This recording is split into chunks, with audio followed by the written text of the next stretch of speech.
Institute और आप सबका और प्रोग्रेस हो, इसके लिए हम लोग सब कोई मिल के काम करेंगे। जैसा कहोगे वैसा कमेटी बनाएंगे, बाहर से लोगों को रखेंगे और इसमें कहीं पे कोई इधर उधर की बात नहीं है। मैं 6 साल से हूँ, तुम लोग अभी नए हो, अपने सीनियर से पूछो, 3-4 साल के जो तुम्हारे यहाँ के सीनियर हैं उनसे आप पूछ लो कि हम लोगों ने जब भी जो भी कमिट किया है या नहीं। और कुछ दिन हम लोग को समय तो दो। आप हम कह रहे हैं आप हमारे साथ जुड़ो, तो आप क्यों इतना डिस्ट्रस्ट कर रहे हो? कोई एक डिस्ट्रस्ट का कारण भी तो सर, डिस्ट्रस्ट का कारण सिर्फ यही है जो हमारी मांगे हैं सर, उस पर एक बार आप साइन कर दीजिए। क्या है वही तो सर, हम लोग के पास आपसे ही तो नहीं पूछी।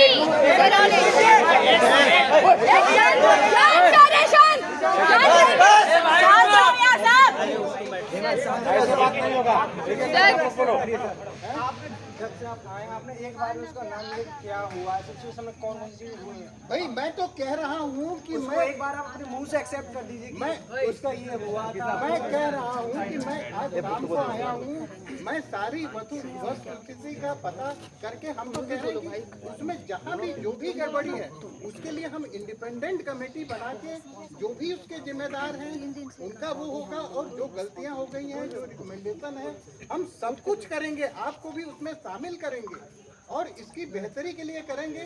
अब जो चीज़ हो चुकी है अब उसको तो इसी तरह से आगे सही किया जा सकता है जिसमें आगे से कोई लॉस न हो और आप लोग को पहले की तरह बेहतरी मिलती रहे और आप सब हमारे साथ हो।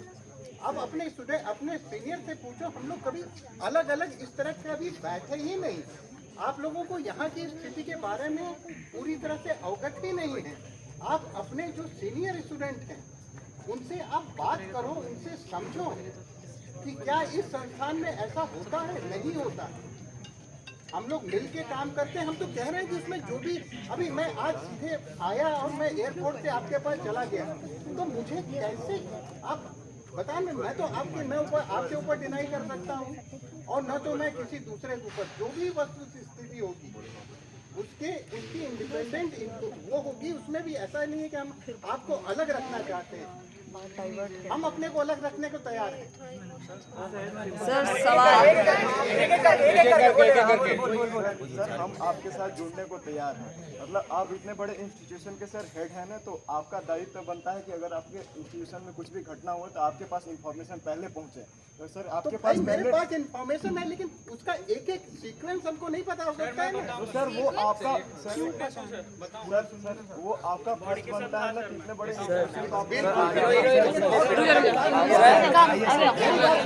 क्यों नहीं बोल रहा हूँ मैं? इसलिए नहीं बोल रहा हूँ इस समय, इसलिए बोलने की स्थिति क्योंकि एक बात का कई वर्जन होता है।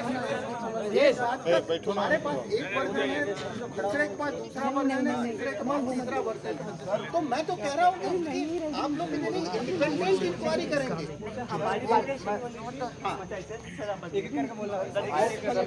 एक मिनट सर को बोलने पड़ेगा। सर मैं आपका मैं बात समझ रहा हूँ कि अलग अलग वर्जन हो सकते हैं। ये तो सर वो इन्होंने आपको देखा है उस स्थिति को, तो ये आगे आपको अच्छी तरह से बोलिए। तो पहले हमको बोला था AICS में हॉस्पिटल है, AICS हॉस्पिटल जो है ना सर बीटा का, उधर बॉडी है।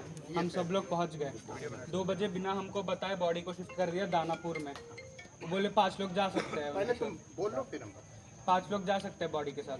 हमको बोले, उसके पहले ही बॉडी शिफ्ट हो चुकी थी। फिर पुलिस लोग हमको मारने के लिए, हम पूछे बॉडी किधर है, तो हमको धमका रहे थे कि लाठी से मार देंगे। फिर हम पुलिस स्टेशन गए, SP सर से पूछे कि बॉडी किधर है, तब उन्होंने जाके बताया कि हमको बॉडी दानापुर में है। दानापुर में जाके 2 घंटे रिक्वेस्ट करना पड़ा कि एक बार बॉडी दिखा दो, हमको कंफर्म कर लेना है कि बॉडी हमारी है, हमारे दोस्त की है कि नहीं। फिर उसके बाद जाके बॉडी को देखे, बॉडी एक वैन में पड़ी हुई थी सर। वैन में कुछ फैसिलिटीज़ कुछ नहीं थे, वैन में एक अनाथ सेव की तरह बॉडी पड़ी थी, उस पर चेहरे पे कपड़ा ढाप दिया था और कुछ नहीं था। और बहुत सुनिए सर,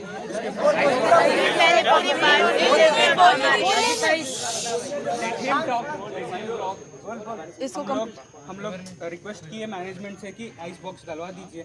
वो जाके लेकर आइस लैब बोल रहे, आइस लैब नीचे फेंक दो, उसके ऊपर पॉलिथीन डाल दो, उसके ऊपर लड़की को सुला दो। फिर बोले पुलिस परमिशन आइस लैब की आइस बॉक्स के लिए पुलिस परमिशन नहीं दे रहे। हम जाके पुलिस से सीधा बात किए, वो लोग मान गए। फिर कॉलेज वाले आइस बॉक्स के लिए नहीं माने। फिर 12:30 बजे जब पेरेंट्स 1 घंटा पहले आने वाले हैं, पेरेंट्स आने के 1 घंटा पहले आके बोलते हैं एम्स पटना शिफ्ट करेंगे। फिर उधर भी जाके पहले बॉडी अंदर लेके गए, फिर बोले पेपर वेपर सही नहीं है, फिर बॉडी को फिर से बाहर ला गया। क्या है सर? जब तुम कर लोगे फिर हम बताएंगे। सर रेस्पेक्ट देने बॉडी डेड बॉडी है सर, थोड़ा तो रेस्पेक्ट देना चाहिए ना सर। आप पूरा कर लो।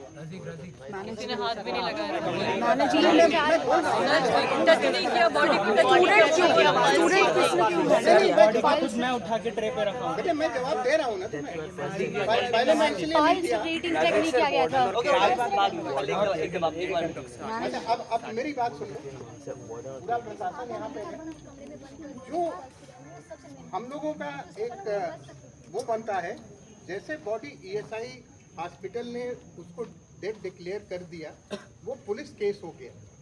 उसके बाद उसका हमको भी आपसे बहुत रिक्वेस्ट करके इनसे मतलब जिसको कहते हैं ना अपना पर्सनल रिलेशन पे कुछ वो करना पड़ता है। और जो भी बॉडी वहाँ से जहाँ जहाँ भी गई वो हमारे बिना जानकारी मैंने उस पर हमारा कोई कंट्रोल नहीं था। और हमारा एक teacher through out Mukesh Kumar, doctor Mukesh Kumar उसके साथ थे। और जो दानापुर में जो गया, क्योंकि इन लोगों का भी एक ज्यूरिडिक्शन होता है जहाँ तक मैं समझता हूँ, क्योंकि ये केस हुआ था बिस्ता में के लिए जो ज्यूरिडिक्शन है इस तरह के मतलब पोस्टमार्टम वगैरह का, वो दानापुर में है। और उसमें जो जहाँ तक मुझे जानकारी है कि उसके लिए एक अलग से